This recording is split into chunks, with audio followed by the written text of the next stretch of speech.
Our next 2015 inductee into the MPA Newspaper Hall of Fame, Colonel Robert Morgan White, was born in 1855.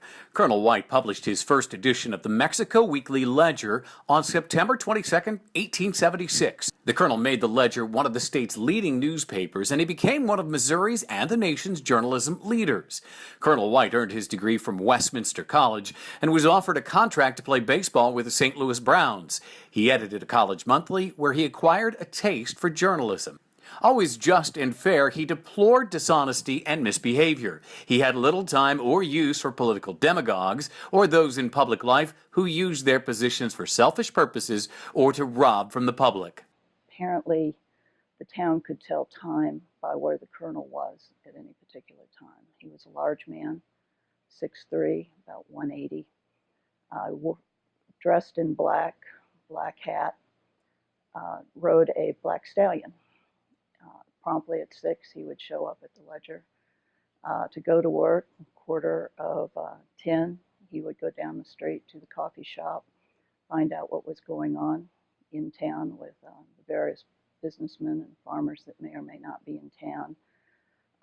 He was known to always be in a flurry. He had papers sticking out of his pocket. He was writing notes down. He never walked or rode at a walk. He galloped.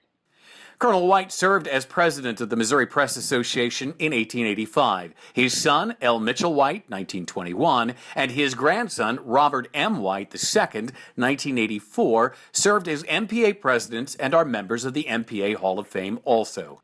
If you were identifying something that was wrong in the community, you always provided a solution. The goal was to make the town better. People may not agree with your solution, but at least it would get the wheels churning, and perhaps a solution throughout the community could be found and worked upon and made to happen.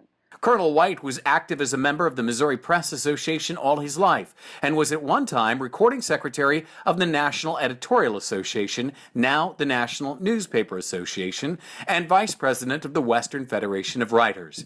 He was a leader in church, civic, and charitable organizations in the Mexico community. A newspaper editor in Warrensburg in 1885 noted, "Bob White's paper, The Ledger, has done more for the town of Mexico than of all of its citizens combined. The Ledger is to Mexico what the heart is to man." Colonel White died in 1934 at the age of 79.